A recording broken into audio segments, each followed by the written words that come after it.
नमस्कार, आदाब। आप देख रहे हैं सच का कारवां न्यूज। गाजियाबाद के जिलाधिकारी को सौंपा गया ज्ञापन। उत्तर प्रदेश सरकार की नौकरियों में 1 अप्रैल 2005 से शिक्षक कर्मचारियों अधिकारियों को दी जाने वाली सामाजिक सुरक्षा पुरानी पेंशन ओपीएस की व्यवस्था को समाप्त कर दिया गया है तथा बाजार आधारित नई पेंशन व्यवस्था एनपीएस को लागू कर दिया गया है, जो न तो शिक्षकों, न कर्मचारियों और न ही अधिकारियों के हित में है, न देश के हित में है और न ही प्रदेश के हित में है, क्योंकि एनपीएस के द्वारा कर्मचारियों के साथ साथ प्रदेशों एवं केंद्र सरकार का पैसा प्राइवेट कंपनियों के पास जमा हो रहा है, जिसका न तो कोई भविष्य है, न कोई गारंटी है और ना ही कोई सुरक्षा है। ये व्यवस्था अन्यायपूर्ण और विभेदकारी है।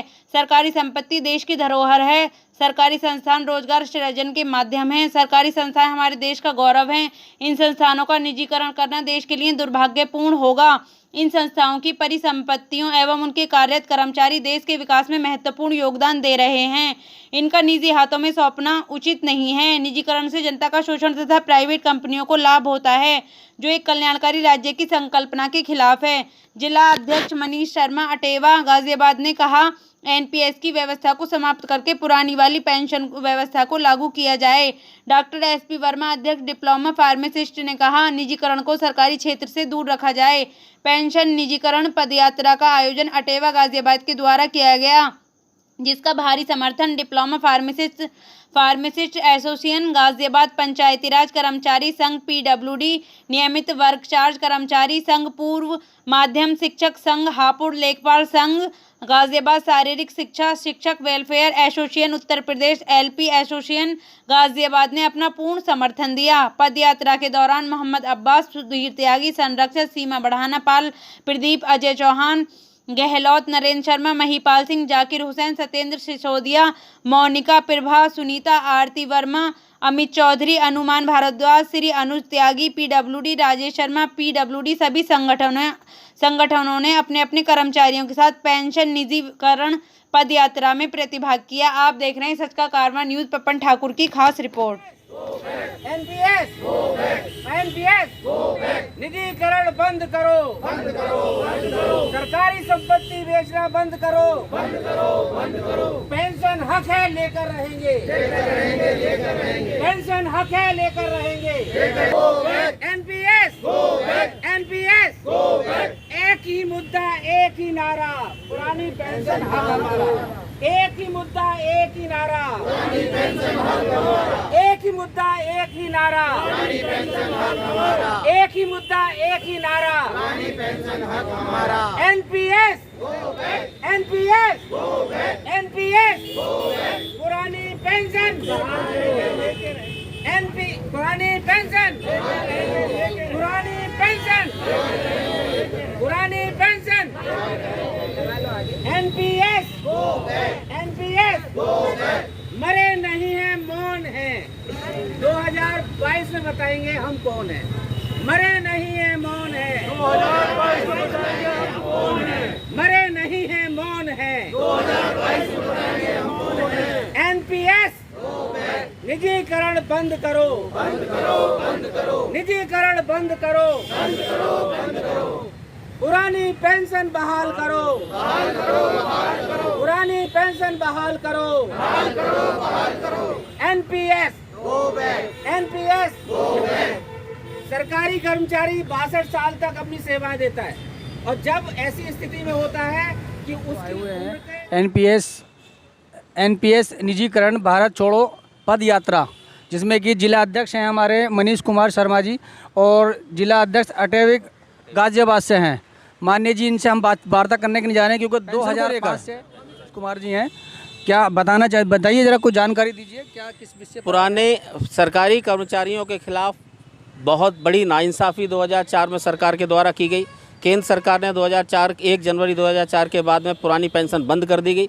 बाजारू नीति जो है 2004 की नई एनपीएस की घोषणा कर दी, जिसके तहत हमारा पैसा और सरकार का पैसा प्राइवेट कंपनियों में लगाया जाता है, और इसके हम बिल्कुल विरोधी हैं। और हमारे संगठनों की, सभी संगठनों, कर्मचारी संगठनों की मांग है कि हमारे जो पुरानी पेंशन की व्यवस्था थी, जिस समय इंसान को जब शरीर और उसकी औलाद साथ छोड़ देती है तो वही साथ देती है हमारी पुरानी पेंशन व्यवस्था को बहाल किया जाए। और राष्ट्र के निर्माण में पुरानी पेंशन का बहुत बड़ा योगदान था। एनपीएस राष्ट्र के निर्माण में घातक है, क्योंकि जो पैसा प्राइवेट कंपनियों के पास हमारे फंड का चला जाता है या दूसरे संगठन जो सरकार का फंड का जो हिस्सा जाता है उसकी कोई गारंटी नहीं होती है, और मिनिमम गारंटी कोई उसकी भी निर्धारित नहीं की गई है, जो भी रेगुलेटरी सिस्टम होता है पेंशन का।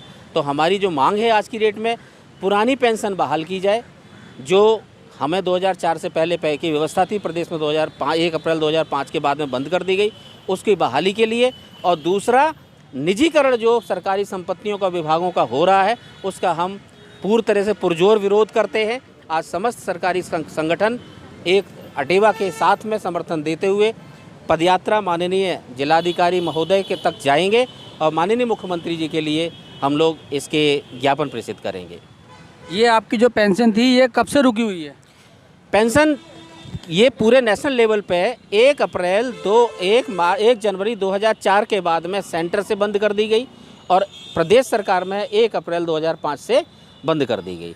तो इस वजह से क्योंकि ये व्यवस्थाएं जो हमारे लिए बहुत ज़रूरी थी, इन व्यवस्थाओं को दोबारा लागू किया जाए, क्योंकि सरकारी कर्मचारी किसी भी विभाग का हो, चाहे वो शिक्षक है, कर्मचारी है, अधिकारी भी है, किसी भी संगठन से हो, किसी भी वर्ग से हो, उसके लिए पुरानी पेंशन ही उसके बुढ़ापे का सहारा होती है, जिसके संबंध में हम संघर्ष रहते हैं। अब जो आप आए हुए हो यहाँ जिलाधिकारी महोदय से मिलने, आप कितने लोग आए हुए हो? अभी संगठन और भी आ रहे हैं। पीडब्ल्यूडी का संगठन आ गया है, डिप्लोमा फार्मासिस्ट एसोसिएशन, हमारे डॉक्टर साहब एसपी वर्मा जी आ गए हैं, अनुज त्यागी जी आ गए हैं, कनक सिंह त्यागी जी राष्ट्रीय शैक्षिक महासंघ से आए हुए हैं, और ग्रामीण कर्मचारी पंचायती कर्मचारी संघ वो भी आ रहा है रास्ते में, लगभग आ चुके हैं और भी आ रहे हैं। मतलब इस और TSCT, ये सारे कर्मचारी संगठन सरकारी हैं और इस चीज़ की पुरानी पेंशन बहाल की जाए और निजीकरण विभागों का बंद किया जाए।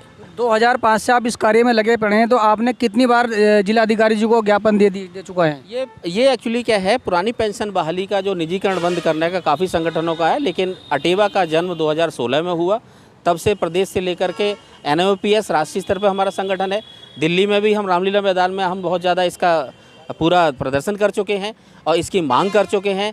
और अटेवा का योगदान ये भी रहा है कि NPS में कुछ सुधार किए हैं, लेकिन हमारा यही मांग है कि हमें NPS में सुधार नहीं, हमें अपनी पूरी OPS ही चाहिए, पुरानी पेंशन ही चाहिए और निजीकरण बंद हो।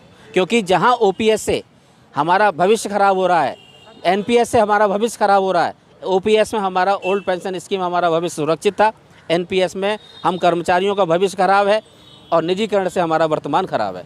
कभी भी किसी विभाग का निजीकरण कर दिया जाएगा और हमें प्राइवेट हाथों में दे दिया जाएगा, उसका हम घोर विरोध करते हैं। तो NPS में लगभग कितने कर्मचारी लोग हैं? अभी तक लगभग 20 लाख कर्मचारी, पूरे हमारे 16 लाख कर्मचारी तो लगभग प्रदेश के अंदर हैं ही। NPS में, जो कि अब सभी लोग एक ही धरे पर आ चुके हैं।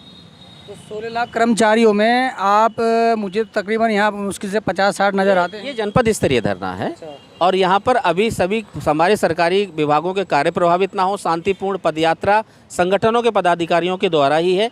और यदि सरकार नहीं चेतती है तो निश्चित रूप से हम सभी सरकारी अपना काम बंद करके धरातल पर आने के लिए मजबूर होंगे।